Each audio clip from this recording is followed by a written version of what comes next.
Okay, welcome to infancy, which is our first official developmental stage. Infancy technically covers the first year of life. And from now on, whenever we talk about a developmental stage, we'll talk about it in three parts. We'll first talk about physical development, then we'll talk about cognitive development, then we'll talk about social and emotional development. All right, let's get started with physical development during infancy, the first year of life. So infants grow more in this first year at a faster rate than they will for the rest of their lives. And one way that you can tell this is if you've ever gone to, say, Target or Walmart and looked for little kids' clothing. How are the clothing sized during infancy? It's by months, right? There's a newborn size, then there's 0 to 3, 3 to 6 months, 6 to 9 months, 9 to 12 months. And then after we get through the first year of infancy, it spreads out. Instead of by 3 months, it's more by 6 months. And then after that, it goes by year up until about 4. And then it goes 4 to 6, 6 to 8. So just the fact that kids aren't growing out of their clothes as fast gives you a sense of kind of how the rate of growth changes through childhood. But in infancy, they're growing out of their clothes every several months, so their rate of growth is really fast. Their weight doubles in the first 5 months and triples by the end of the first year. So we don't worry so much about chubbiness during infancy, even though we are worrying about obesity in general. During infancy, plump is good, and babies have a tendency to kind of, as I think, plump up or chub up, and then they shoot up in height. So weight kind of gain is more gradual, and then height gain is more uneven and occurs in spurts. And already we'll start to see some gender differences here, with boys being longer or taller and heavier. So one way we chart infants and kids' growth is through a growth chart. And you may remember seeing your family doctor or pediatrician show your growth on a chart. My family doctor is still showing my kids, even though they're teenagers. And so this chart is a clip from, for girls, ages 0 to 3, showing weight and height or length. And so you can see that there's numbers on there that indicate the percentile: 5%, 10%, 25%, 50%, 75%, 90%, 95%. And so if a baby is average weight or average length, then they're right there in that middle line. Their dot is going to get plotted on that 50th percentile. But if a baby is above average for height or weight, then they're going to be, above or below that 50th percentile line. So I don't know if you've ever heard someone say about their kid, he's so big, he's off the charts. What that means is when they plotted his dot by age, it was above the 95th percentile line. So what we're looking for here is that kids we can have a lot of variation, right? Some of us are petite, some of us are bigger boned, some of us are right in the middle, some of us are, shorter, and some of us are taller. We're looking that kids are staying along their own growth curve. So it's fine if you're 90th percentile for weight, as long as maybe you're also kind of in the 90s for height, and you've been kind of tracking along that curve your whole life, right? What we're worried about is sudden shifts. You have been on the 50th percentile line, and now you jump up or you jump down. That could be more of a cause for concern. Okay, so you remember when we talked about embryonic development back in prenatal development, we talked about how the brain and the spinal cord develop the quickest. So the central nervous system is the fastest kind of piece to develop in embryos' bodies. So similarly, we have this principle called cephalocaudal development during infancy and childhood, where more of the emphasis in terms of development or growth is basically placed on the brain and the head over the rest of the body. And so you can see just from this simple picture that at birth, the head and the brain of a baby is closer to adult size than the rest of the body. So the head or the brain of a baby is a quarter, of its mass, whereas when we get to full adult size, we're only looking at an eighth. So attention is given to the head and the brain, because the brain is so important for all other development, but also in terms of, even when we think about what babies have control over in terms of their motor skills, movement, they have more control over some things associated with their head. Now, they're not great at kind of stabilizing their head, right? But they can blink, they can suck, they can turn their heads and watch. And so they have more control over some things around their head and their face before they do the rest of their body.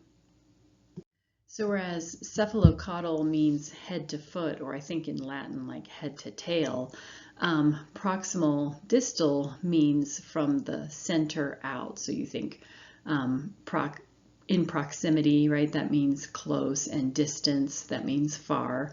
So development also happens from the center of the body out to the extremities. So babies they will gain more control over kind of their head, for example, before they have control over their hands or their feet.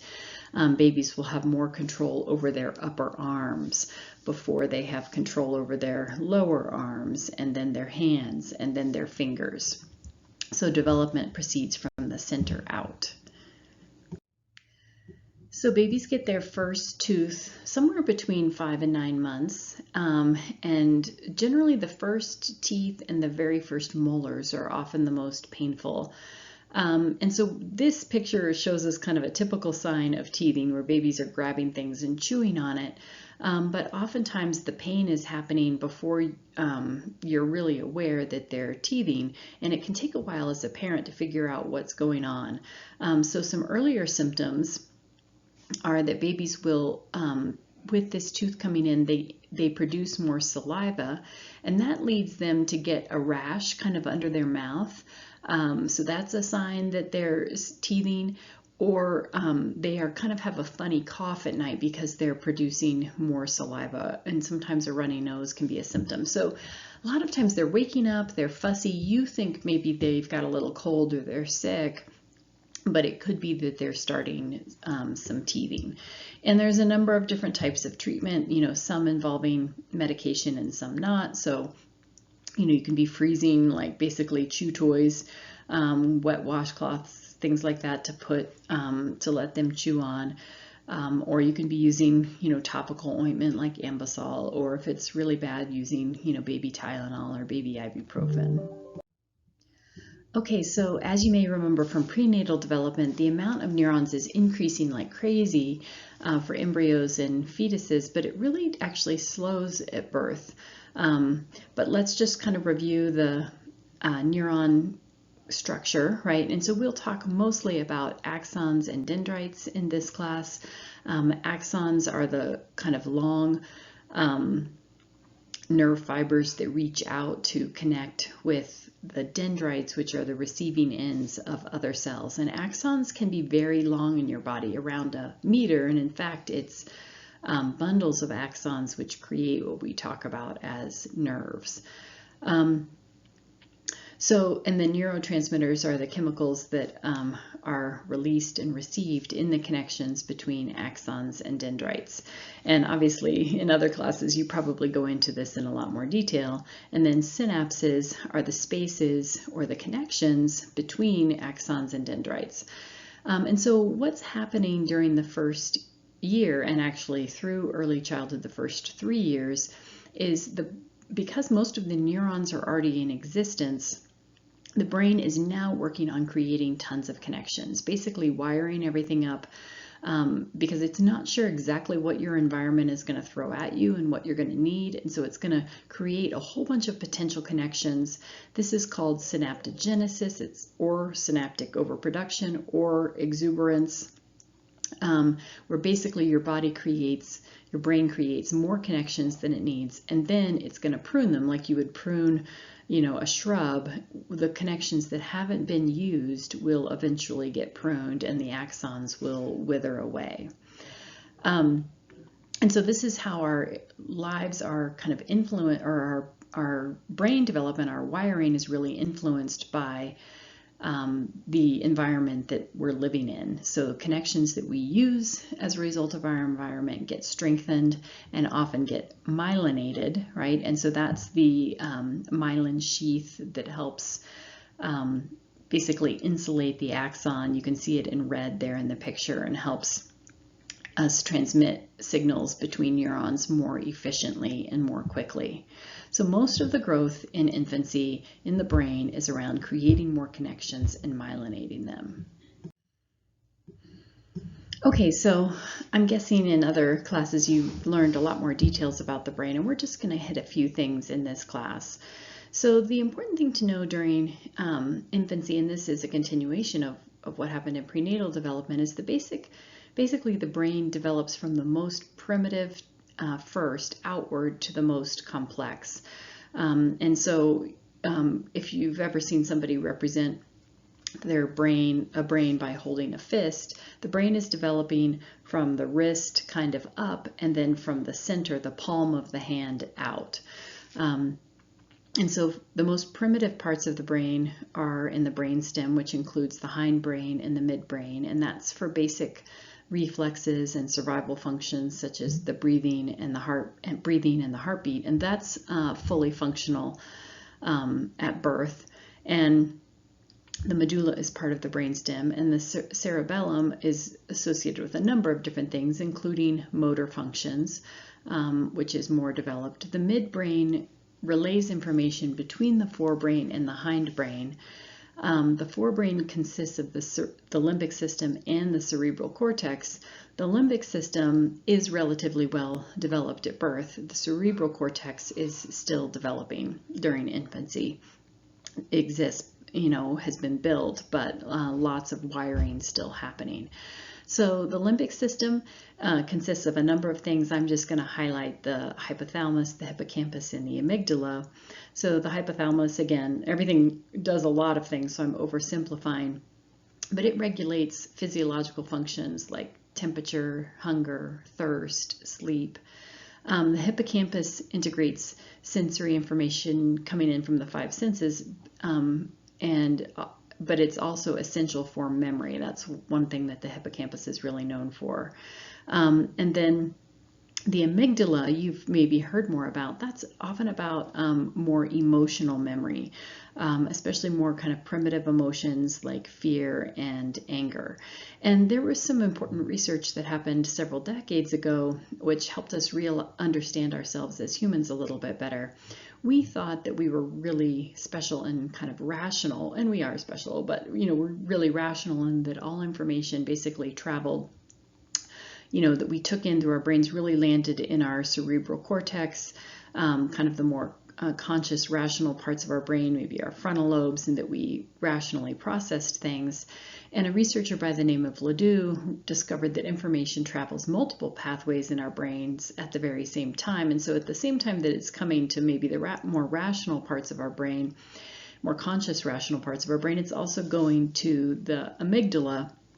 And so you can be having multiple reactions to something at the same time. This is why you could be in a fight with someone and your brain is saying this isn't a big deal, calm down, but your amygdala is yelling, danger, danger, right? And it's activating your fight or flight systems and kind of getting you all amped up.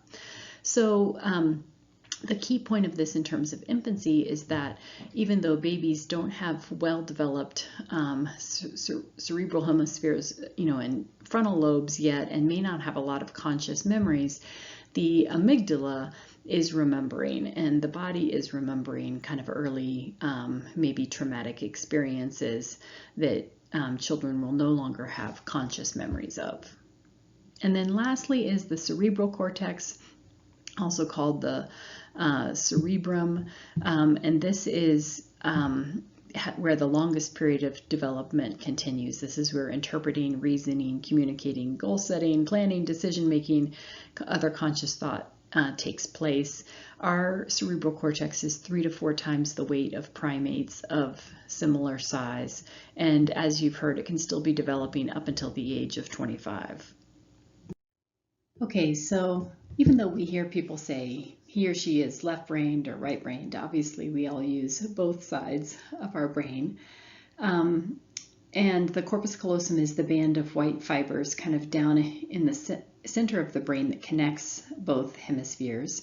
The left brain is associated with functions more like math, language, logic, more detail-oriented, and the right brain is associated with being kind of having the bigger picture, holistic thought, creativity, art, and music. And of course, we all need both parts of our brains. The best metaphor I've heard for, or example, I guess I should say, of left brain, right brain is in birds. A bird needs to be able to be very left brain oriented as it is maybe down on the ground picking up food with its beak, very focused, but at the same time it needs to be right brain oriented as it scans its environment kind of holistically for threat. So that might be an example of how we're always kind of moving in between our left brain and right brain functions. Okay, so those of you who have studied the brain know that this is a major oversimplification to only mention kind of 4 parts of the brain. And at one point when I was an undergrad, I had actually memorized 150 parts of a sheep's brain, but I couldn't tell you them now. But for this class, we're just going to talk quickly about these 4 lobes. The frontal lobe, which we'll return to quite a bit in this class, which is the most advanced. It's associated with spoken language, decision-making, planning, executive functions, for example, which we'll be talking more about. Then we've got the parietal lobe, which integrates information from all of the senses of the body. It helps us kind of, for example, walk into a classroom and do that by, the touch and the feel and, or I guess touch and feel the same, sight and sound, so that we don't just crash into everything. And then the temporal lobe, simplistically, is on both sides, associated for hearing and understanding spoken language. And then the occipital lobe, which is in the back of the brain, actually processes visual information. So the data actually travels from our eyes to the back of our brain. So we alluded to this when we were talking about synaptic overproduction and then pruning, that there's a high amount of brain plasticity in the first few years of life, and this is the whole kind of use it or lose it phenomenon. And there are some pros and cons to this. So the good news is that if there was some sort of deficiency in the early part of life, the brain can be rewired. It can be fairly plastic. So you may have kind of heard stories where a young child can lose a big lobe of their brain and still function pretty normally. So one example here is of hearing impairments. So if hearing impairments, what happens is if you take in sound into your auditory cortex in your temporal lobe, then you are getting environmental input, and so all those synaptic connections are being wired up. You're using them, and so you're not going to lose them. But if your auditory cortex is not registering sound, then you're not using those synaptic connections, and they would get pruned, which will make it even harder, for you to kind of hear later on or adapt to any cochlear implants. So if hearing loss is detected early and you get an early cochlear implant, which allows your auditory cortex to register sound, then your auditory cortex wires up in a normal way, and you wouldn't be long-term deaf. But if you don't get an earlier cochlear implant, then getting it later in life, your brain isn't as plastic. It can't kind of wire up the auditory cortex. It's already pruned those synaptic connections. So some pros are that with early intervention, we can really make changes, and this is why infants are assessed before they even leave the hospital. Their vision and hearing, for example, has to be assessed because we'd like to address any deficiencies really quickly. But then some downsides of brain plasticity is when you are in a deprived environment, then you're missing kind of early enrichment and stimulation that would wire up your brain accordingly. And it's hard to get that back later. So let's talk about that on the next slide. Okay, so you may have heard about kind of Romanian orphanages. They're often kind of held up as an example of kids who ended up being in deprived environments. So there were some changes made in Romania, I believe, around abortion laws, which led to a lot of suddenly orphaned babies in a system that wasn't prepared to handle them. And so this is a research study showing British adoptees and then Romanian children who were adopted into British homes and how they compare at various ages. And so all the British-born children who were adopted at less than 6 months, and then you can see the Romanian-born children who were adopted into British families were adopted at varying ages. And then this graph is showing their cognitive abilities at age 6.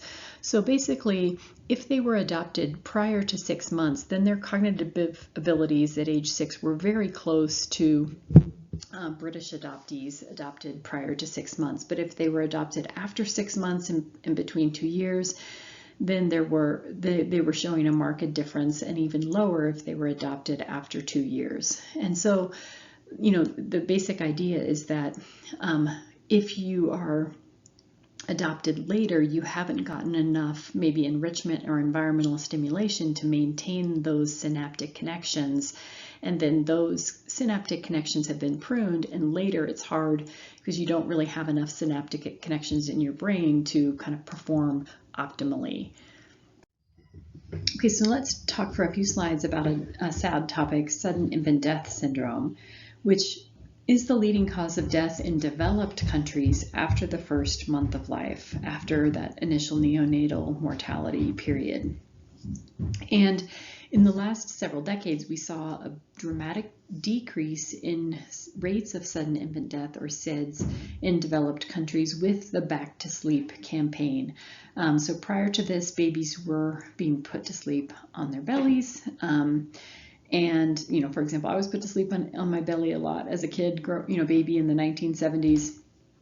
But as we're going to see, this puts kids more at risk for SIDS. And so the big campaign, media campaign, and family practitioner and pediatrician campaign to teach parents to put babies to sleep on their back and on firmer surfaces has led to dramatic decreases in SIDS. So SIDS, sudden infant death syndrome, is a broad term that reflects both kind of known and unknown causes of infant death. And so SIDS could be due to accidental suffocation or strangulation while sleeping. It could be due to, for example, some known genetic disorder that was going to put a child at risk. Or it could be a neurological cause, like perhaps we know that the biological mother, used harmful substances during pregnancy, and so that was going to be more likely a risk factor. And then, of course, it can be completely unknown, never determined even on autopsy. Okay, so we don't know the exact cause of SIDS, but we think it's something around this, basically, that what happens is a baby experiences some sleep apnea, they stop breathing and they don't start again. And this can be for a couple of reasons. It can be because they've got, fabric or something pressing against their face that makes it hard for them to start breathing again. And it can also be because SIDS is really happening between the ages of 2 to 4 months, that there's some kind of glitch perhaps in the brain where a baby is at this time moving from those involuntary reflexes, which we've talked about, to more voluntary behavior. Breathing, right, is a involuntary behavior reflex, and so there's some speculation that maybe there's a glitch there that happens for some babies, and basically they have a moment of sleep apnea and then they don't start breathing again. So again, babies sleeping on their stomachs that might get their faces pressed up against bedding, are more at risk. Bottle-fed babies are more at risk than breastfed babies because bottle-fed babies are less likely to wake up in the night to eat or feed, and waking up is actually protective, right, because it keeps you breathing. Having an overheated room in the winter months is also a risk factor, and this one always makes me cringe because my son was born in the winter and we definitely had that space heater cranked up and him all bundled up, and I feel lucky that we didn't have an experience of SIDS. Okay, so babies in beds with soft items, and we'll talk about that more on the next slide, that we kind of have to put babies to sleep in really firm surfaces. Boys are more at risk, probably because males are more at risk for most things due to the XY kind of sex-linked inheritance issue. Babies who were already at risk in some way because they were premature, low birth weight, or had a low APGAR are more at risk, or those whose parents are lower income, lower education, who might not kind of know the best practices. Having a parent who's smoking puts babies at risk, and also fire retardant chemicals in pajamas or bedding. So, we worry about things like fire and babies, and so for a period of time, people were making babies clothing and bedding that was had fire retardant kind of chemicals in it to prevent them from catching on fire, but it turns out that those chemicals also put babies at risk of SIDS because it depressed the central nervous system. Okay, so here's the current recommendations for preventing SIDS. So again, having that firm sleeping service. And this seems really ironic because when you look at like baby nursery pictures or, stuff like that, it shows all this super cute bedding with little crib bumpers and quilts and pillows and, fuzzy blankets and stuffed animals, but you really can't have any of that.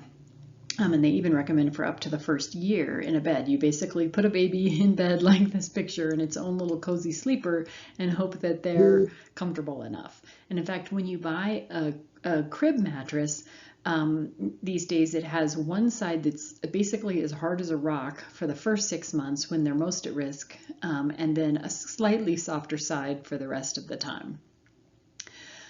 We already talked about avoiding overheating.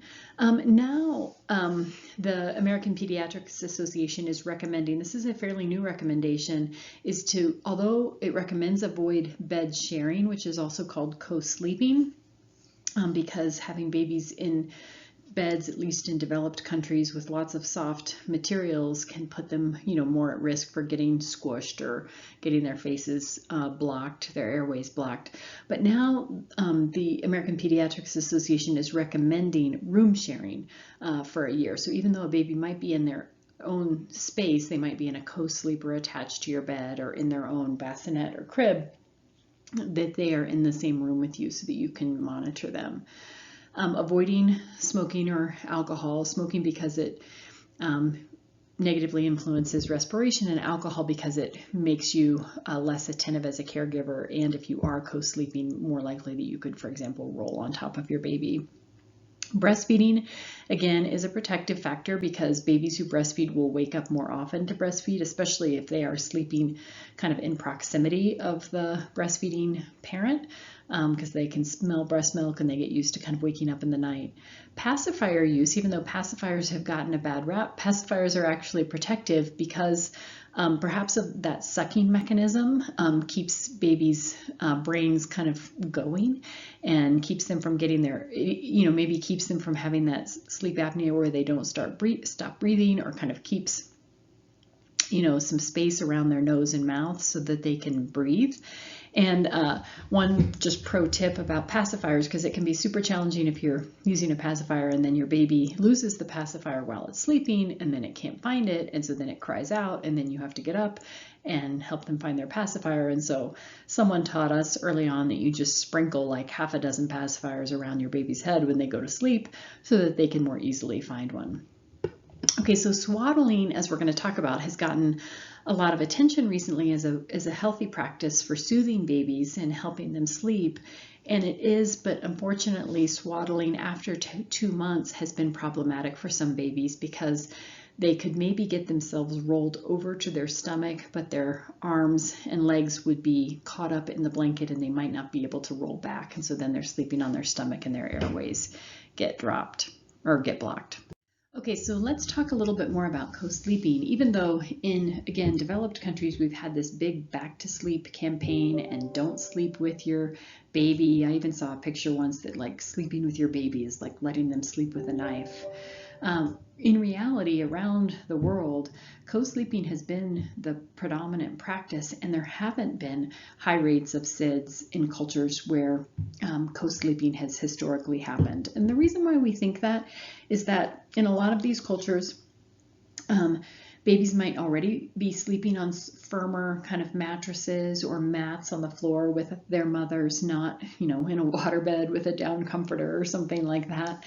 And babies who are co-sleeping with a mom are often already sleeping on their backs and the mother is sleeping on the side next to them, like this picture shows, so that they could have access to the breast. So even though we think of co-sleeping as maybe an unusual thing, even though it's becoming more common in the US, in countries like Korea or Sweden, it's practiced in about 80% of families, and many cultures would think that we're abusive, to be letting little babies sleep by themselves. But what the research says on co-sleeping is that babies wake up more often because they wake up to breastfeed, but they fall asleep faster. And babies who are sleeping on their own in cribs, what's called solitary sleeping, they awaken less during the night, but when they're going to sleep or when they do wake up, they stay awake longer. So the amount of sleep ends up being about the same, but the sleep pattern looks a little different. Okay, so just in case you're envisioning co-sleeping looking something like this, in fact, it often looks something like this, right? Co-sleeping can be a challenging practice depending upon the kid and how much they move around.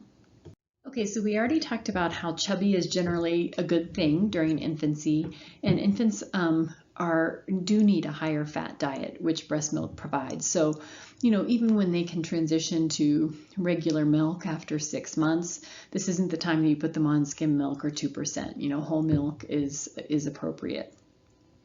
Generally, the World Health Organization recommends only breast milk or formula until 6 months, and then introducing solid foods. In Western cultures, we do something called rice cereal, which you mix this kind of powdered rice cereal with a little bit of breast milk or formula.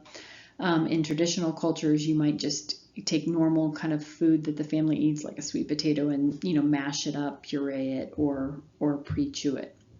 People often try to do solid foods earlier than 6 months, in hopes that it'll help their baby sleep through the night sooner. But as far as I know, there's no research that actually has found that this is effective. Okay, so most infant mortality or infant death is what's called neonatal mortality, and you remember that's the first year of life. And so the top reasons for infant mortality in developing countries are malnutrition, and diarrhea, which is a consequence of often of bottle feeding in unsanitary conditions. In developing countries, babies who are bottle fed are many more times likely to die because they might be getting unclean water. Diarrhea and dehydration can be cured with oral rehydration therapy, which is just clean water mixed with some salts and sugars. It's inexpensive, yet it's often kind of unavailable. And one of my former students actually was on a service project where what they were doing was teaching people how to make, basically oral rehydration therapy. Malaria, also a cause of death in many developing countries, and respiratory infections. And then again, in developed countries, SIDS is our most common reason for infant mortality. Okay, so let's talk about vaccines. And I've noticed from teaching this class over quite a few years that students' perceptions of vaccines have changed over this last decade, where they used to be more suspect. The vast majority of the class now kind of agrees that vaccines are a good thing. You've probably heard by now in other places that it was once thought that vaccines could cause autism due to some basically some falsified data by a researcher many years ago that then kind of became urban legend. But this myth has been proven false repeatedly by the CDC. So I hope you'll watch the little video clip on the top 10 vaccine myths, and then you can see the research here on the benefits of vaccines. And we're certainly hearing about that more now that we're in the time of COVID-19 and the benefits of herd immunity. Once enough people are immune to a disease, then it becomes eradicated, or, you know, much lower rates in a community. Anti-vaxxers are the highest, which is associated with vaccine exemptions. Those are the highest and still rising as of 2019 in 12 mostly western states, Idaho, Oregon, and Washington, and then also the American Southwest, Arizona, Missouri, Oklahoma, Texas, and Utah. So now we're moving into motor development, which is movement, and gross motor doesn't mean gross like disgusting, it means large motor movements. And so here's the standard locomotion sequence in infancy, but this varies, and we can talk about that more. So first, babies start with being on their stomachs and doing like a little cobra, if you know that from yoga, where they kind of push on their hands and lift up their head. The age at which babies started doing this in the first several months got delayed once we were on the Back to Sleep campaign due to SIDS, and babies are spending less time on their bellies. So now, you know, parents are having to kind of have supervised tummy time during the day, during the waking hours, so that kids can practice kind of the lifting up of their head. And then they move from that little cobra to flipping over on their backs, and then they'll move from rolling back to belly, typically. Then around 6 months, they'll move to sitting up, and if you've ever seen a little infant or even toddler sit up, they sit straight up, straighter than we could even sit, with their legs out very straight. Then around 7 or 8 months, they begin crawling, and creeping is walking on your hands and feet without your knees. And as you could imagine, kids do this more when there's rough surfaces. So we see this a lot more in developing countries where there might not be kind of soft carpet to crawl on. And I noticed my daughter Iris would do this when I would take her to the pool when she was a baby, because I had an older kid who I was there for. And Iris would crawl around the edge of the pool, and when it was the smooth concrete, she would crawl. But when she got to kind of the non-skid stuff right near the edge of the pool, which would hurt her knees, she would get up and do creeping. And then kids start pulling up, as we can see in these pictures, standing. And then cruising is where you walk around by holding on to things, you know, so you can see a child kind of move through the living room by holding on to the coffee table and the couch and the end table. Or, as we've watched parents out in public, holding on to parents' fingers, right? Parents or caregivers become a source of cruising as you kind of walk around holding on to their as babies walk around holding on to their fingers. And then babies move from taking their first unassisted steps, which is usually around the first birthday. And this varies among kids. So you may have been an early walker or a late walker. There's no evidence that being an early walker or a late walker predicts your later athletic ability. So Olympic athletes are no more likely to have been early or late walkers. And you can hurry this up by lots of practicing. So cultures that really emphasize, you know, gross motor movement and getting babies moving, babies will on average walk slower or earlier. And cultures that emphasize lots of swaddling and carrying, babies will walk a little later. But still, even in cultures where babies are swaddled and carried a lot, kids on average walk pretty close to year 1. So I, for example, was in a brace when I was an infant for 6 months due to hip dysplasia, and I was in this brace from around 6 months to about a year. And so you would have imagined that I would have been really delayed in walking, but as soon as they took the hip brace off, I crawled for just about a week and then quickly moved into figuring out how to walk.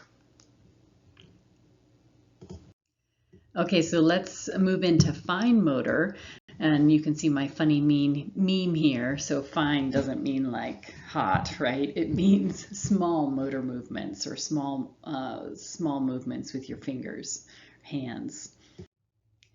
So here's the basic progression for fine motor movement during infancy. So newborns start with some what's called pre-reaching. And that's just where, and you may have noticed this in little babies, when you dangle something like your car keys in front of them and they're too little to reach out and grab it, they don't have that capability, they will get excited and their arms will kind of jiggle, especially their upper arms, but they can't actually reach. So that's some pre-reaching behavior. And then the grasping reflex, which we've already talked about, which emerges, for newborns. And, initially that's involuntary, and then it's going to decline and become more voluntary. And so we think that these kind of initial pre-reaching and grasping reflex behaviors, basically getting the body kind of primed to later do these voluntary intentional movements. So around 4 months, you'll see babies beginning to reach their arms out towards objects and choose to hold on to things. And so when they are first learning to reach, they don't do it in one kind of smooth, fluid movement. It's called saccadic. Their arm is kind of jerky. It's very slow. I often think they looked a little bit like E.T. reaching for that Reese's Pieces. And so they're very kind of focused as they're moving their hand out, and kind of, a little bit circuitous and wobbly as they're getting to their object. In terms of how they use their hands, you don't have to know all these details, but first they use what's called the palmar grasp, where they keep their thumb with their fingers and they grab an object with their whole hand. Then they begin to use their opposable thumb, which is the hallmark of the ulnar grasp, and they move the thumb around to the side.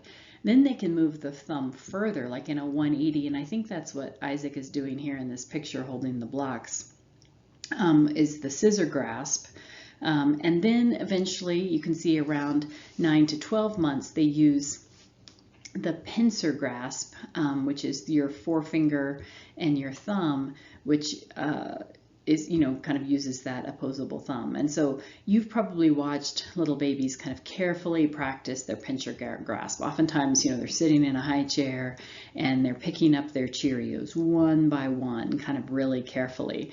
When my daughter Iris was around, this age, like 10 months, I would be carrying her around on my hip and she would just be practicing her pincher grasp on my neck over and over. And I was always afraid I was going to come to class looking like I had a whole bunch of hickeys. But one thing that we can notice about gross motor and fine motor is that kids are doing things very repetitively. They do their grasping, kind of reaching over and over and over so that they can, learn how to do it. So let's talk about depth perception and the famous visual cliff experiment, which you maybe have learned about already. So depth perception is associated with binocular vision, which is basically combining images from both of your eyes into one so that you can kind of figure out how far away things are. It begins to develop around 3 months and is well developed by the time babies begin to crawl, which makes sense, right? So that you don't crawl off something dangerous and hurt yourself. So researchers were trying to figure out when babies developed depth perception, and so they developed the visual cliff experiment. And you can see that here in a picture where there was plexiglass kind of stretched out over a space, so it was actually safe for babies to crawl across, but the checkerboard design was down on the floor, and so it looked like the babies were crawling off a cliff. And what they found is that most infants with crawling capabilities won't crawl across, even with another person on the other side kind of encouraging them to. They hesitate. So that tells us that they've developed some binocular vision, because they can just tell that things look weird, and that it might not be safe. And so then the question became, well, how do we know that that's the earliest? Because you have to use your crawling abilities to demonstrate that you will or won't kind of crawl across. And so what they decided to do was to take younger babies who couldn't crawl, and they would measure their heart rate when they were over safely on one side, and then they would place them out on the plexiglass kind of over the gap and measure their heart rate. And babies' heart rates, if they went up, basically was seen as a sign of fear, right? That it seemed not that safe. And so what they found is that heart rates began to accelerate around 6 to 9 months. So they began to accelerate, show some depth perception before the crawling age, but they weren't showing those signs at 2 to 3 months. So sometime around kind of between 3 and 6 to 9 months, babies start to really develop depth perception. So intermodal perception is basically just taking sensory information, if we think about kind of the 5 senses, and pulling that into to integrate it in order to understand objects or the world around you. And so when you watch babies understand kind of or manipulate objects, right? They grab it with their hands. They often put things in their mouth, because that's an important source of both taste and touch information, right? Our lips are really sensitive. They're also kind of smelling it as they bring it close. They often shake, right? We were always making up, that's why we have all kinds of rattle things for kids. You can put just beans in a bottle and they'll shake. We were always saying shake a, right? Because kids are kind of doing that. So they're looking at it, they're hearing it, they're tasting it, they're smelling it. And so all of this kind of helps them understand the world around them. And so even though babies look like they're not doing much, they are actually learning a lot. So even by 8 months, they know kind of what voice goes with kind of a more stereotypical man or stereotypical woman. So you could have 2 pictures up, one of a man and one of a woman, and if you play a voice overhead, babies will look to the face that is more, stereotypically masculine if it's a male voice, and look to the face that's more stereotypically feminine if it's a female voice. So they are already kind of integrating kind of what sounds go with what images. Okay, so let's switch gears into cognitive development in infancy. Okay, so here's a new theory, and it's Piaget's cognitive development theory, and we're going to be talking about that in this PowerPoint and in upcoming PowerPoints as well. So Piaget was actually a Swiss biologist, but eventually moved into kind of psychological work. His wife was a psychologist, and they basically kept very detailed diaries and ran experiments on their own 3 children. And of course, these days you could never develop a theory based on just studying your own kids, but you could back in this, the early 1900s. And to Piaget and his wife's Valentine credit, I mean, they kept thousands, of pages of detailed records. So they really took a very strong scientific approach. And so Piaget and his wife were really interested in understanding how children create mental representations of their world. And, for the record, Piaget was more on the nature side than the nurture side. He thought that children automatically would be, as they were exposed to the environment around them, would just start understanding the way the world works and creating mental representations. Okay, so I encourage you to watch this Revel video on assimilation and accommodation, which are some of Piaget's basic concepts. So remember, Piaget's interested in figuring out how kids represent the world, and he used this term schemes, which is basically that children are making mental representations of what things are or actions that they take. So they have a mental scheme around what a cat is, or what it means to breastfeed, or what it means to how do you take a bite of food. And so some of this is more conscious than others. And so kids are always kind of developing schemes and advancing them through this combination of assimilation and accommodation, which are easy to get confused. So assimilation is where you can incorporate your current experience into your existing schemes. And I think of schemes as like these little file folders in our heads, but of course they're just neurons, that are firing together. And so if a child kind of already knows what a cat is and it sees a cat, right, then it's just in this state of assimilating, like, yes, I've got a cat, I see a cat. Or if a child already knows how to pick up an object and it's picking up a new object, it's kind of generally using the schemes that it already has. But once it creates or encounters tasks or objects that it doesn't know about, then it's more in accommodation. It has to kind of change its existing schemes, or maybe even build new schemes in order to be successful. So when a child moves from drinking from a bottle to a sippy cup, it can use some assimilation using the existing kind of sucking knowledge, and scheme that it has, but it also has to do some accommodating, some changing how it holds the cup versus the bottle, and kind of the rate at which it sucks or how it holds its mouth so that, milk doesn't run all down its chin.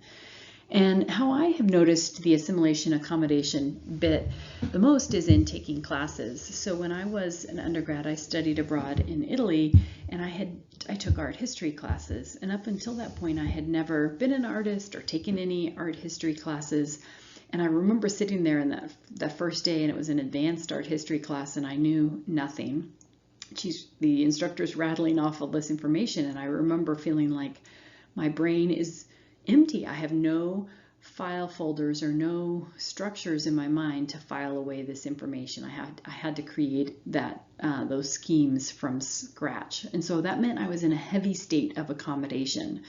Versus if you stay once you're in your major or your area of study over a longer time, you get to do more assimilating. You're taking classes, you're hearing things you've already learned, you already know, you're nodding your head like, I know this, yes, I've got that. And so you're doing maybe more assimilating and a little less accommodating, which can make things, easier. Okay, so here's an overview of Piaget's stages. And we'll be talking more about these in this lecture and in upcoming lectures. So the sensory motor period is for the first 2 years, so infancy and then into toddlerhood. And you can see the word there, sensory motor, basically means that infants are learning by coordinating the information that they're taking from the world through their 5 senses with their motor abilities, fine motor and gross motor. In the pre-operational stage, children are more advanced in their mental representations, and they can think and imagine and talk about things that aren't right in front of them, but their reasoning and they have got language to symbolize kind of the schemes, but they aren't very logical or systematic. Once they are in the elementary school years, then they move more into concrete operations, where they're able to think logically about things that they can easily imagine, that are concrete, kind of right in front of them, but they're not able to think logically about abstract things. And then once they get to more formal operations, they can do more logical thinking about abstract issues, and they can also be more systematic in solving problems, like using, for example, the scientific method. Piaget's sensory motor period is broken down into 6 substages, but only 4 of them happen in infancy, 2 of them happen in toddlerhood, so we'll be covering those in the next lecture. So the first substage is reflexes, and Piaget thought of reflexes, like we've talked about in terms of the sucking reflex, the rooting reflex, but he also referred to reflexes more broadly. Basically, anything that seemed genetically programmed that wasn't a new or emergent behavior. So what babies came into the world with being able to do. So they can watch with their eyes, they can turn their heads, they can cry. Piaget considered all that reflexive behavior, but you can see the little rooting reflex up there in the picture. And then the second substage is primary circular reaction. So the baby with its finger in its mouth, this is where children do repeated actions with their own body. So what Piaget noticed is that sometimes a behavior will initially occur by chance, like they're laying on their backs and their little feet come up and they watch their feet kind of go by and they go, oh, that's super interesting. And then they keep repeating it. Then they bring their feet up again and again so that they can kind of keep looking at them flutter by. So similar thing with their finger. They might put it in their mouth, then take it out, then put it back in their mouth. And again, there's this repetitive, these type of circular means repetitive kind of actions that an infant takes. And so in this case, it's with its own body between 1 and 4 months. Then kids get more advanced once they've got more fine motor skills. They can move into secondary circular reactions, and that just is the same kind of repetitive movement but with external objects. So shaking an object over and over to hear it rattle, grabbing a mobile item and watching the whole mobile shake, or kids' favorite game, if they're sitting in a high chair, which they often are around 6 months or so, knocking things off on the floor from the high chair, parents picking it back up, and kids knock it off again. And they're probably doing this, they're not doing this to be annoying, even though parents get weary of it. They're probably doing it so they can understand object permanence, that the object exists even when they can't see it, and also gravity. So they are repeating this over and over. And then in substage 4, they move into what's called coordination of schemes. And this is kind of stringing together several separate actions to reach a goal. And so around this age, you might see, for example, a child who has Cheerios on its high chair tray. They might decide to get all the Cheerios into the little cup holder of the tray, right? So they're going to repeatedly do something over and over until they've reached their goal. Or this little picture of Iris sitting there on the carpet with some toilet paper. This was in a condo that we visited when she was 10 months old, and she discovered the toilet paper in the bottom drawer. And so I was trying to keep her away from the toilet paper, so I'd have her in the bedroom, but she would crawl into the bathroom, open the drawer, pull out the toilet paper, and then shred it, right? So stringing together these series of actions in order to get to her goal. And we're going to talk more about object permanence, but she had created a mental scheme for that toilet paper, and she knew it existed even when she couldn't see it. There's 2 videos associated with this concept of object permanence. There's one in your textbook called Object Permanence Across Cultures. And then there's another one linked up here on the A not B error, and both are really short. So I think watching them will give you a clear understanding of object permanence. So object permanence is the understanding that objects exist even when they're out of sight.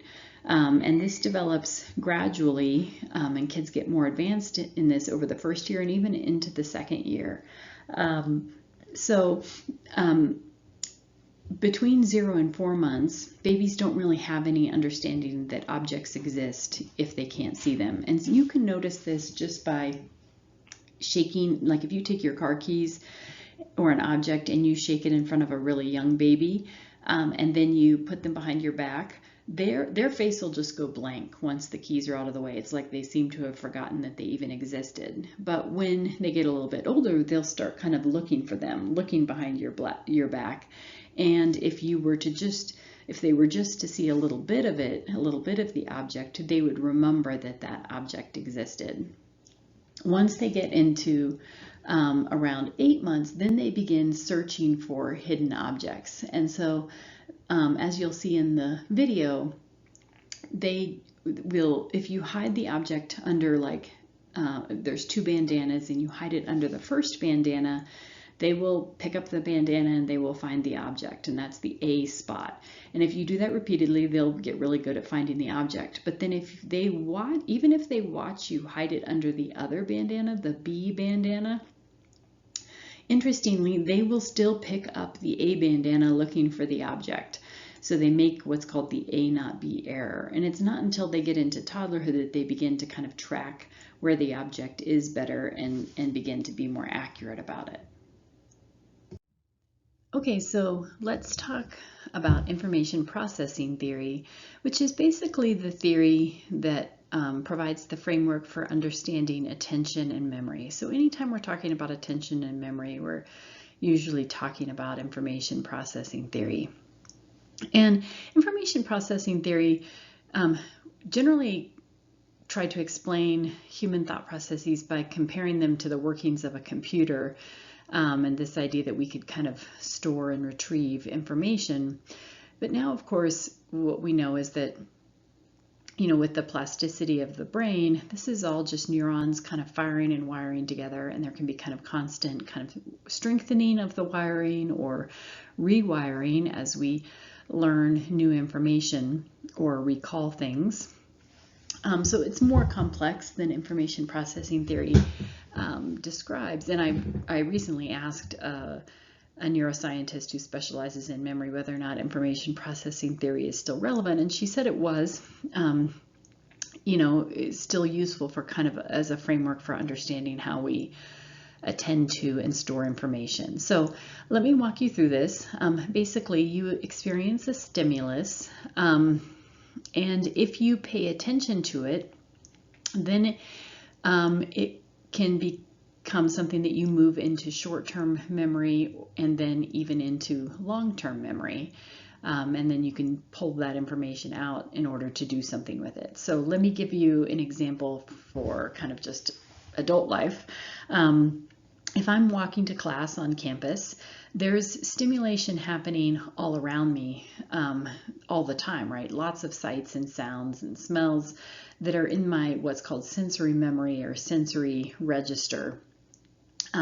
That's kind of coming in through my senses, but I'm not really attending to. However, if something catches my attention or I decide to pay attention, now I'm attending. So let's say I see somebody's shoes and I think, oh, those are really cute. So now I've given them attention and the shoes are in my short-term or working memory. And maybe I've decided to kind of set a goal of, wow, I'd like to use my executive functioning skills to set a goal. I'd like to have those shoes, or see how much those shoes cost online, or see if I can find them, right? So now I decide to get the shoes from my working memory into my long-term memory so that I can remember them for later, right? So I'm trying to notice maybe any details about them, the color, can I figure out a brand, right? And put that all in my long-term memory. Then later, I'll kind of remember my goal to find those shoes online, you know, which is executive function, which we'll talk more about. And I pull the shoes out of my long-term memory, you know, into my short-term working memory so that I can find them online. So the point of this framework is that babies start doing this as well. They start paying attention, getting things from short-term memory into long-term memory. In the beginning, they don't have a lot of kind of intention or voluntary control over this. That develops more over time. Okay, so related to information processing is then infant attention and learning. So how do we know that babies are paying attention to things? How do we know that they are learning about the world around them? Some primary ways that we do this are through the habituation and dishabituation research protocols. And we talked about some of this a little bit during neonatal development when we talked about how do we know what babies like to listen to or hear, what are the sounds that they prefer. So how we study this is we show babies something new. So let's say we show them a picture of a cat, right? And initially when we show them the pictures of the cats, they look interested, right? And so you can see that baby's interested face there. Their pupils are dilated, they look longer, they seem, to be staring intently. If we had kind of wired them up with electrodes, we might notice that their physiology had amped up, their heart rate went up. But then if we were to keep showing them the same picture of the cat, or maybe just a series of cats that we're flipping through, eventually they're going to get bored, and that's called habituation. Habituation is boredom or a decrease in attention. And then if we show them something that seems different to them, then they show that orienting response again. They pay attention.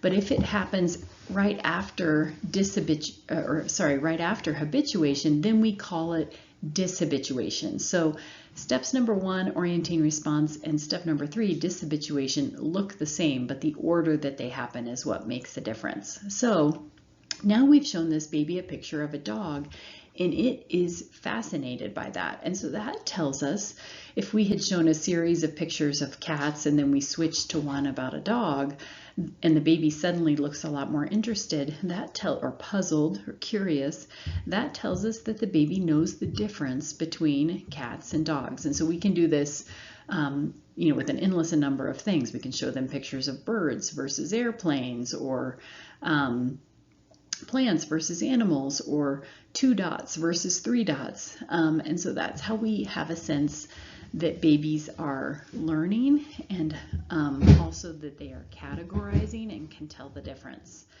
And so if you watch this little video clip, and I encourage you to start the video clip at 1 minute and stop it at 3, it also shows that when babies first see something new, they look at it a lot longer than they do the second, third, and fourth times. So as they repeatedly see a stimulus or the same thing, they get bored more quickly. However, young babies spend a lot more time looking at something for the first time than, say, a toddler would. So this is why you could have an infant and you could entertain them for several hours with maybe 5 different little toys, baby toys that you have. By the time you have a 2 or a 3-year-old and you're going to entertain them for a couple of hours, you've got to have a whole lot more, kind of tools in your toolbox or weapons in your arsenal, because they're going to blaze through those a lot faster, lose interest a lot faster. So in the second half of the first year of infancy, so between months 6 and 12, babies become, even more social and engage in more joint attention with kind of the adults or older kids around them. And joint attention just basically means that they're both kind of looking in the same direction. And this can be initiated by baby or adult. So sometimes, for example, a baby is kind of staring at a new person, and maybe they're making little kind of vocalizing sounds like, and so you as their caregiver say something like, you look to see where they're looking, and they're making these noises, and you say, oh yes, that's, Aunt Bethany, right? And so you're looking to where they're looking, and then you're naming what they're seeing. Sometimes you're holding your, baby, and you say something like, oh, look at that dog. And so they look over at your face to see where you're looking, and then they look where you're looking and they say, oh, that must be a dog. And so joint attention is a key process by which kids learn language. So there's a short Revel video here of about 3.5 minutes on media use in infancy. And so it's the video associated with your textbook, and I encourage you to check it out. So in terms of the first year of life, what pediatricians are really kind of saying now is that we shouldn't be emphasizing screens actually for the first or second year of life. But for a period of time, a couple of decades ago, right, when I was having my first baby, we had this, what was called the Mozart effect. Mozart effect was from a study of college students listening to Mozart while studying, it showed that it increased their cognitive functioning. And so this kind of kicked off this whole idea that if we could listen to Mozart, maybe we'd all be smarter. It turns out that it only led to a very short kind of increase in cognitive functioning for about 10 minutes, and the research had a hard time even replicating it later on. But this led to all the Baby Einstein videos, which came out right when my first child was born, which was basically playing Mozart or Bach or Beethoven while kind of just showing kind of colorful, mesmerizing objects moving around a screen. And it was the idea that this would make your babies smarter. And so people gave us, my parents gave us these as baby shower gifts. You know, so we thought we were being really great to let our child basically watch TV to the sound of Mozart, Beethoven, or Bach. And it turns out that there was no research to support that. And in fact, I think all we did was wire our son to really like looking at screens. And so what the research basically says is that babies learn a lot more from direct interaction with others than screens. And so that face-to-face with other people is a lot more important than staring at a screen. However, those of you who have been around older infants or toddlers and watched them with iPads, it's pretty amazing what they can do. And so I think there's probably more research that's going to come out, you know, on this, if there are any benefits for kids younger than 2. Okay, so let's talk about language development during infancy, and there's a great video in your textbook called Language Development, and I'd encourage you to just watch the first 2 minutes. Stop after you hear the first word. So here's the progression. So around 2 months, you know, babies are making kind of cooing sounds, you know, oohs, little gurgles, right, little shrieks. Between 4 and 10 months, they start babbling like that, ba, ba, ba, or they get more complex, ba, ka, ba, ba, ba. Babies do babble in the phonemes that are closest to their own language, so they're using the speech sounds of their native language. And interestingly, deaf infants who are growing up with deaf parents who use Americans or use sign language will babble with their hands. They'll start kind of more hand flapping movements that are different than what hearing babies do, and then those will eventually morph into signs for language.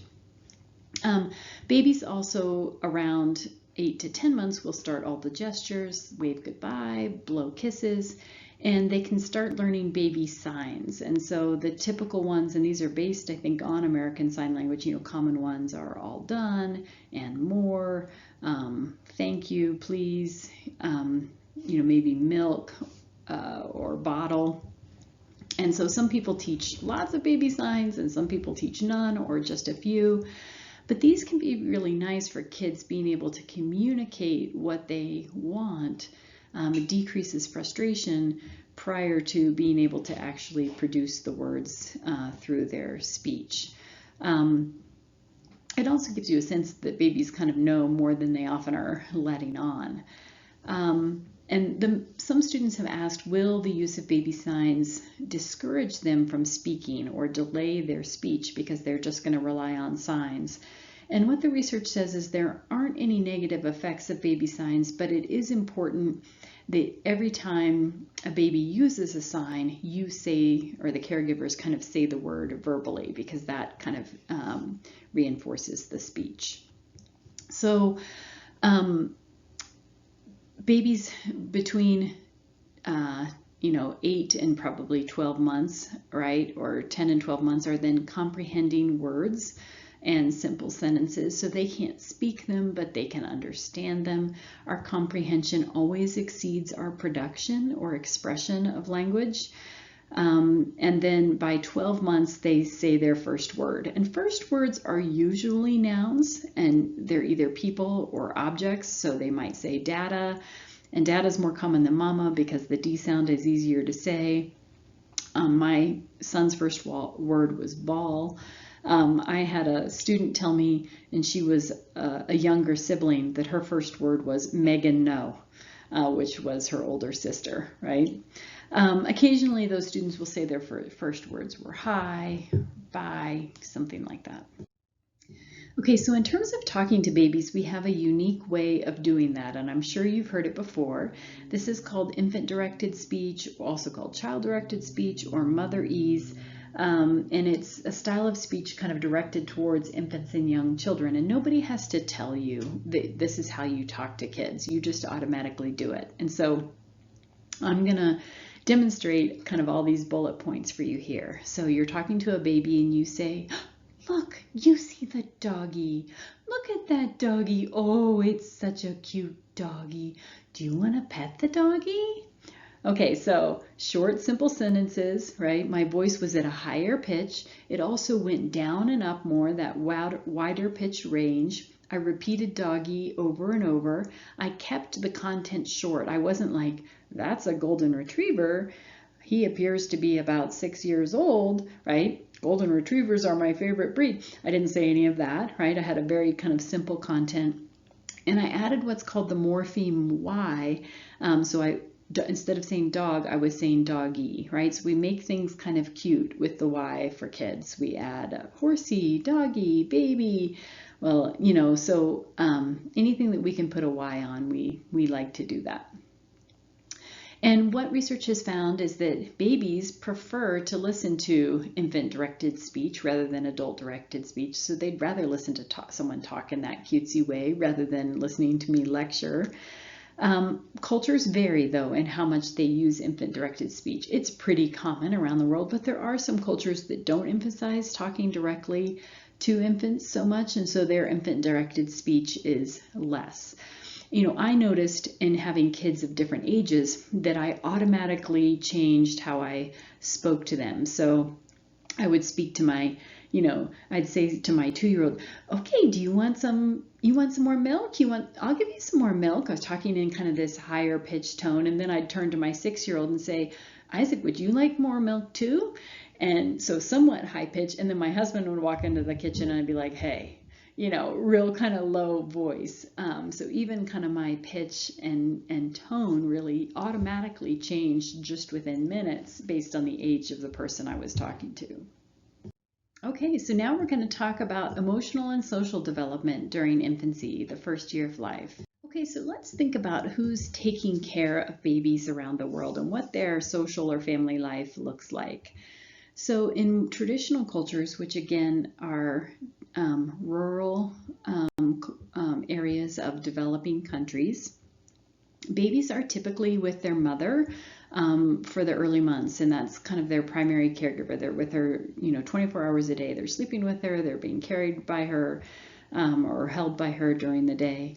After about 6 months, the mother might be returning to other household labor, and so daily care might be with older girls or older women, grandmothers or aunts, and a baby might have multiple caregivers during the day but still co-sleep with the mother at night. Again, more of an emphasis on caring or being held at all times, both kind of through cultural tradition and also for safety. And fathers on average being more remote, maybe living apart or working away from the home or not being involved. In developed countries, we have more of a model of a nuclear family, and this can be a same-sex couple or a cross-sex couple. In same-sex or in cross-sex couples, or heterosexual couples, we typically see moms as more of the primary or sole caregiver. But there is the use of hired daycare providers or family to help. Infants have typically been sleeping more separately, but that's changing with increased rates of kind of co-sleeping. And in heterosexual couples, we see fathers more involved in the care of kids. What we see interestingly, for same-sex couples is often there is someone who is more of a primary provider for kids and someone who's doing more of the money earning.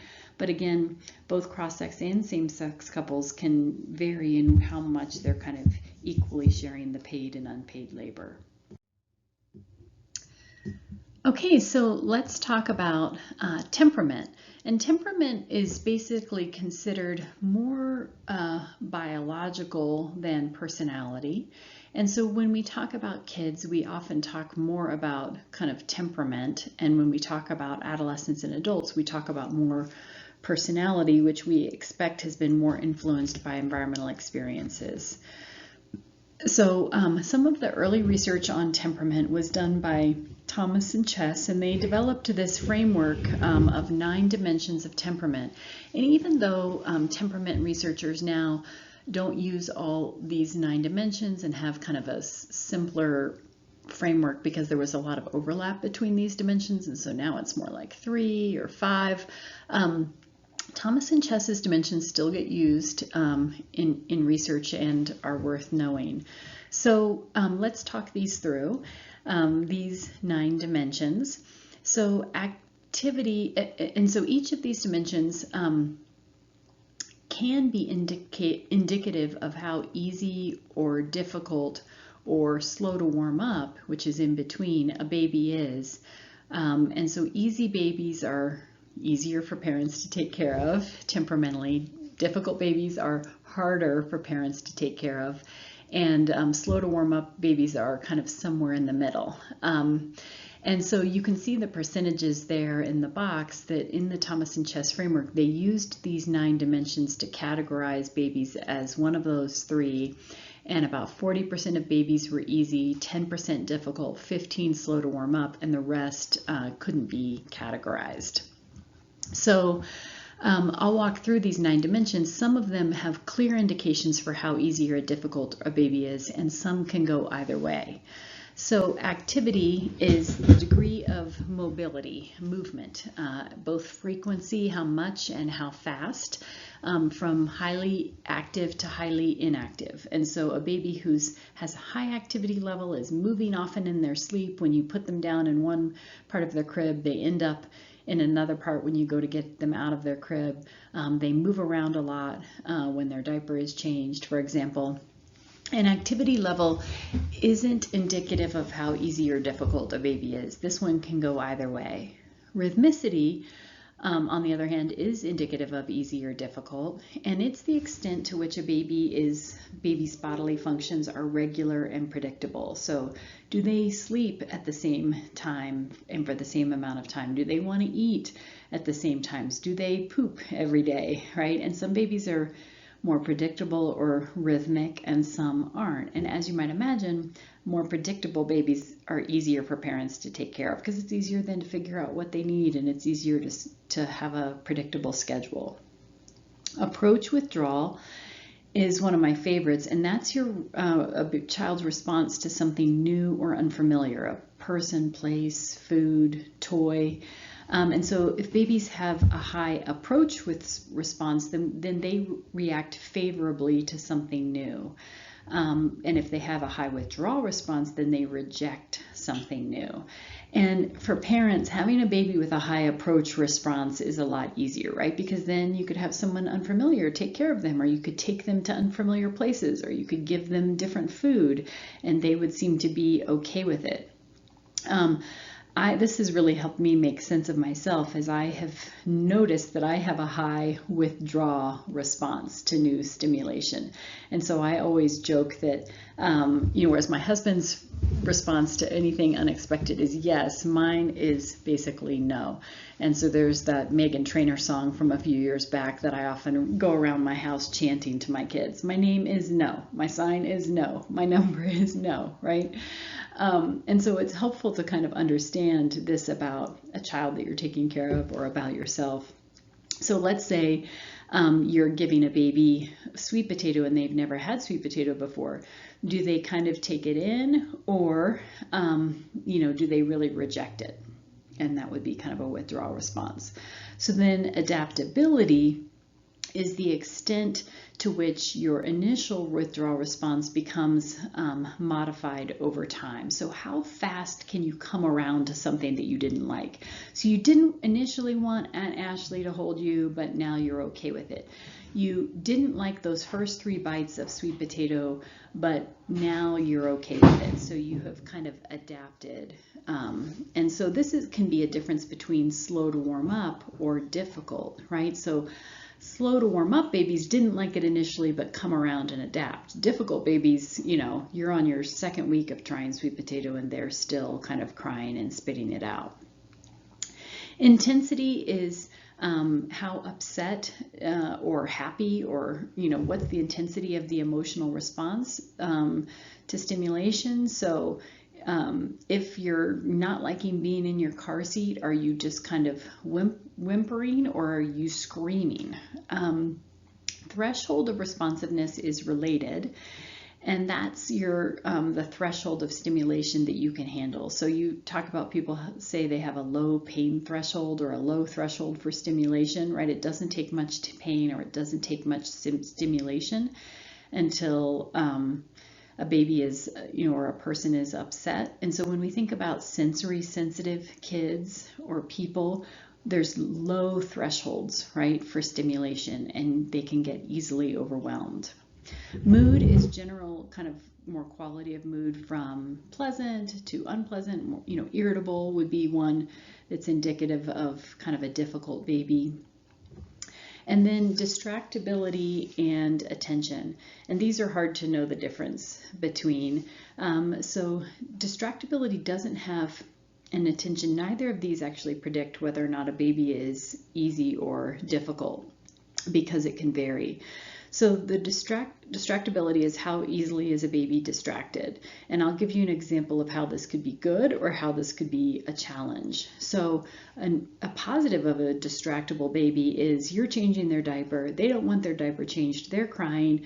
You grab a toy and dangle it in front of them. They're distracted by the toy, right? That's helpful. But what if you are trying to bottle or breastfeed a baby, and you've got 5 more minutes before you have to leave the house, and you're trying to kind of get this done so you can get in the car, and every time the dog walks into the room, the baby stops eating and looks over at the dog, right? Then distraction is a challenge.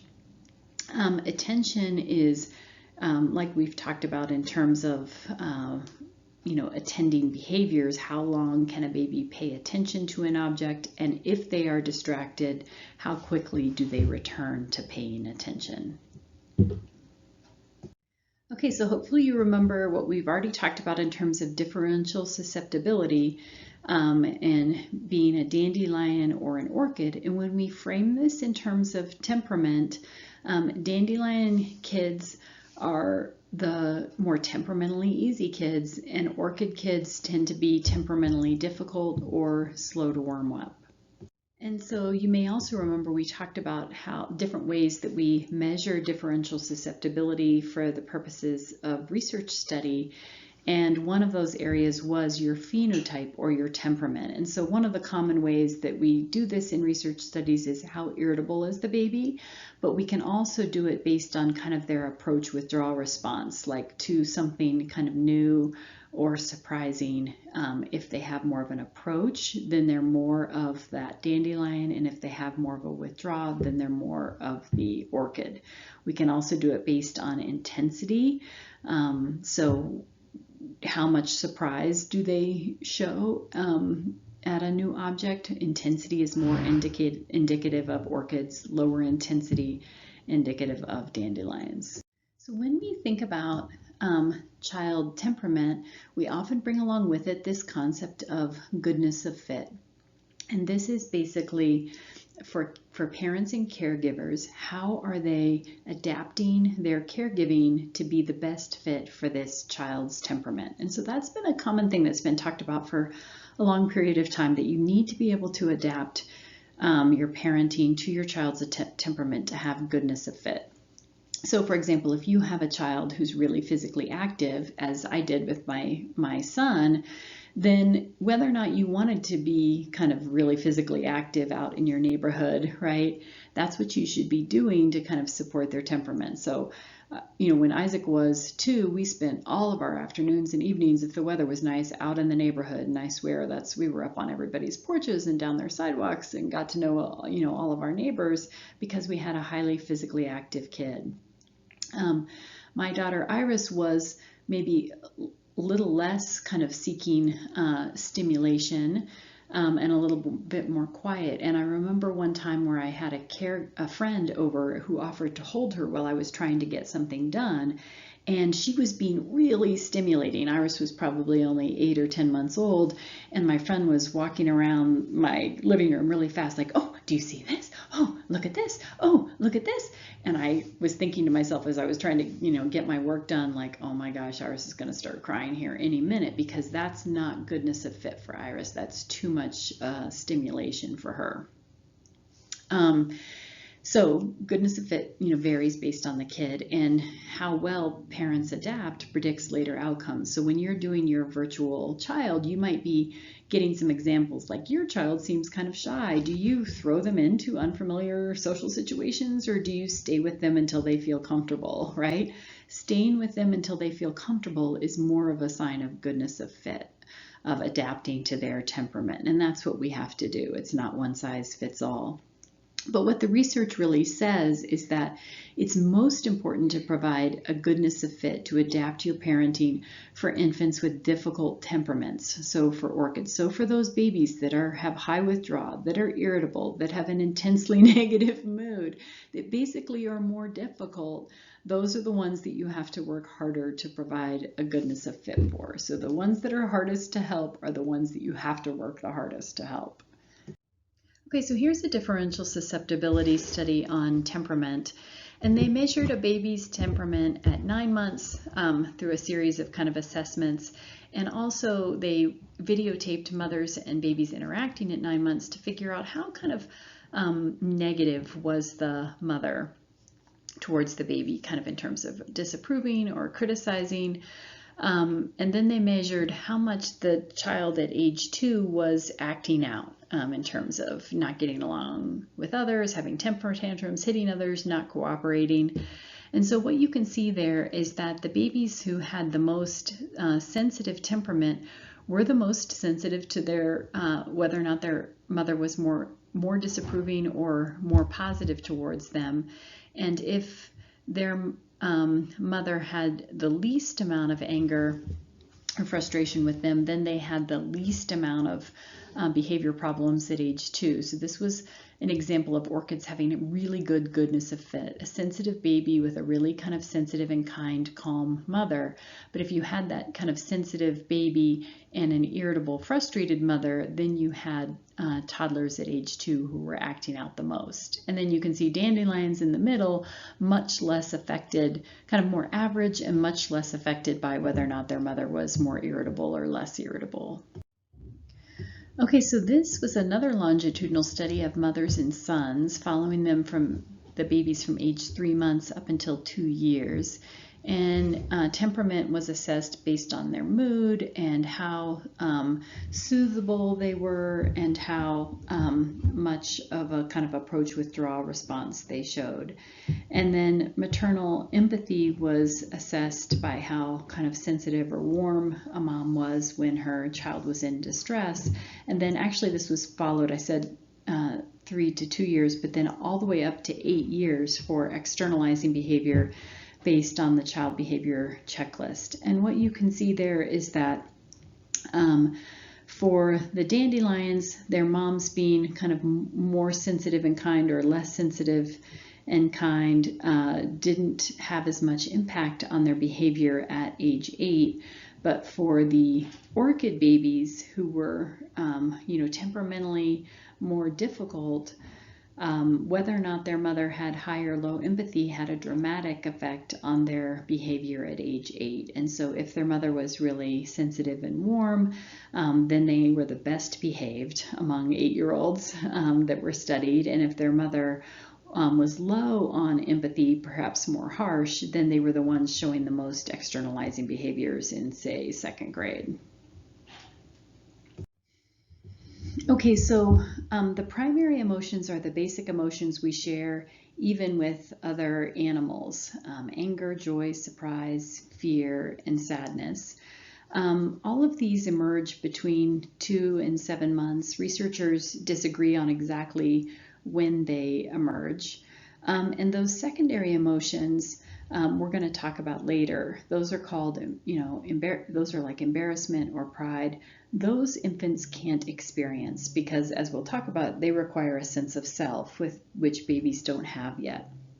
So anger as being kind of unique from crying, like anger at being frustrated that you can't have what you want or something's taken from you, can occur later, like closer to like 7 months of age.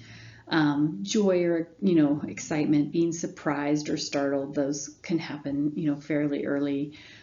Fear, kind of being maybe surprised in a negative way or being scared by, a barking dog. It can also be associated with stranger anxiety, which we'll talk about, not wanting others to take care of you. Even though babies cry a lot to show their distress, true sadness is more rare, and it's typically associated with a parent who is also depressed, sad, or grieving. So that's actually a picture of me when I was an infant, and my parents always talk about my frowning face, which obviously I still have today. And the reason why we think this is because truly a very sad story. My mom's only sister was killed in a small plane crash 6 days before I was born. And so my mom was intensely grieving and yet had this new baby. And luckily for me, she managed to not become depressed, but I was probably, if you've learned about mirror neurons elsewhere, I was probably mirroring the expression that I saw on her face. Okay, so let's talk about infants' emotional perceptions, a few different kind of key characteristics here. So emotional contagion, this is crying in response to hearing another cry. So because infants' vision isn't so great, they can hear emotion more than they can see it early on. And interestingly, research shows that babies are more likely to cry in response to another baby that's similar to their age. So if they're a newborn, then they're more likely to cry when another newborn cries versus an older baby cries. And they're also more likely to cry to a human baby than a chimpanzee's cry. And so emotional contagion could also be seen in the example of babies in sadness. With a depressed mother, a baby can express more sadness because those emotions are perceived and kind of mirrored back. The still face experiment is really famous, and it's worth watching this YouTube video on dads and the still face experiment for the first, there's 4 minutes there. And so what this tells us is that babies expect faces to move and express emotion, and when they don't express emotion, then babies get upset and they fall apart. They can't regulate themselves. It tells us that babies are relying on their caregivers to help them kind of regulate their emotional experiences, whether positive or negative. Babies through the habituation-dishabituation experiments can distinguish between happy, sad, and mad faces. And so if you showed them the same kind of face over and over with a happy face and then you switched it to a sad face, they would dishabituate to that. They would get bored after looking at the happy face and then show an interested response again, a puzzled or curious response when seeing a sad face. So that tells us that they can distinguish. You remember that babies could tell the difference between, a male voice and a female voice and what face that goes with. They can do the same thing with emotion. So if you show them a picture of an angry face and a happy face, and then you play an angry voice overhead, they're more likely to look at the angry face. And then the last one there is social referencing. So babies are checking the emotional expression of the caregivers to figure out whether or not something is okay. So if you're holding your baby and a big dog comes up, the baby will often look at your face to see if you're smiling and showing a happy face, or if you're looking more fearful or you're tensing up. And they will take that as their cue as to whether or not, this dog or this person or whatever the situation is safe or not. So if you have time, this is more optional, but you might want to watch this cute video, which is 6 minutes long, which compiles a second from each day of a child's life and puts them together and kind of really shows how much babies change in the first year of life. And regarding your virtual child, hopefully you're beginning to kind of think about what you're hearing in lecture material and how that compares to what's happening for your baby, whether it's their eating or sleeping patterns, their motor development, their temperament, or even attachment, which we'll be talking about in an upcoming lecture.